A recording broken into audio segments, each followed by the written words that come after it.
আচ্ছা ছোট নাগবউ, তুমি তো শাড়ি পরলে পারতে। বড় নাগবউ কি সুন্দর শাড়ি পরেছে, কত সুন্দর লাগতো। তাছাড়া বিয়ের পরে তো তোমাকেও শাড়ি পরা অভ্যাস করতে হবে। ও তো আসছে মাত্র, আর ও তো শাড়িটারে কিছু নিয়ে আসে নাই। আমার না আসলে শাড়ি পরার ওরকম অভ্যাস নেই। অভ্যাস কারো থাকে না। আমি যখন এই বাড়িতে প্রথম বউ হয়ে আসি তখন আমিও একদম শাড়ি পরতে পারতাম না। শাড়ি পরতে শুরু করলাম, তারপর থেকে শাড়িতেই আটকে আছি। তুমিও আস্তে আস্তে শিখে যাবে।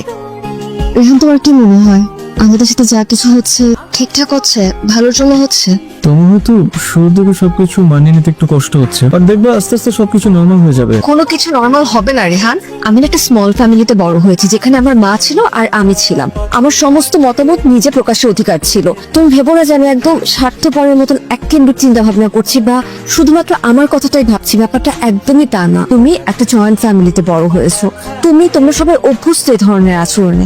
আমি না, তোমাদের সবার অনেক অনেক আর্জি, চাহিদা, মতামত এগুলো আমি আর নিতে পারছি না। আমি কিন্তু পরিবারের সবচেয়ে থেকে ছোট ছেলে, আর এই জন্য তারা আমার বিয়েটা নিয়ে খুবই এক্সাইটেড। এই জন্য হয়তো তুমি একটু প্রেশার ফিল করতেছো, আর কিছুই না। জ্বর আসছে মানে কি বলতেছো তুমি?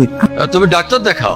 সেজন্য রেহানকে বলছিলাম একটু এগিয়ে দিয়ে আসতে। বাসায় যেয়ে মাকে সাথে নিয়ে ডক্টরের কাছে যাব। আমাদের ফ্যামিলি ডাক্তার আছে না, তার কাছে যাবে তুমি। আমি ছোটবেলা থেকে আমাদের ফ্যামিলি ডক্টর জহির আঙ্কেলের কাছে দেখাতে অভ্যস্ত। এর বাইরে আসলে কোনো ডক্টরের কাছে কখনো দেখাইনি আমি।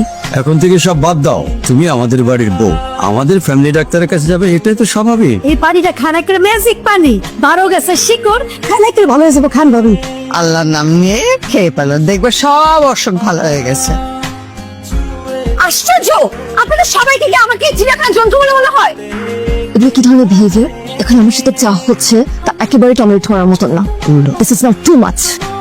জুলি, কি হচ্ছে সব? এবার একটু বেশি বাড়াবাড়ি হয়ে যাচ্ছে না? বরং তোমার পরিবারের মানুষজন আমার সাথে যা করছে সেগুলো বাড়াবাড়ি। তাই বলে তুমি বড় ভাই, ভাবি, মা, বাবা, দাদি সবার সামনে থেকে এভাবে চলে আসবে? তুমি আমার সাথে চলো, ওদিকে যে বসে সবার সাথে কথা বলে দেখবে তোমারও ভালো লাগতেছে। রেহান, আমার মনে হয় তোমাকে কিছু কথা আমার বলা দরকার। তোমাদের বাসায় গেলে আমার দম বন্ধ হয়ে আসে, আমি নিঃশ্বাস নিতে পারি না। আমার মনে হয় আমি আমার মন খুলে কথা বলতে পারছি না, আমার ইচ্ছা অনিচ্ছার কথা প্রকাশ করতে পারছি না। এভাবে আমি পারবো না রেহান, ইম্পসিবল। বেটার আমরা নাই গো রেহান।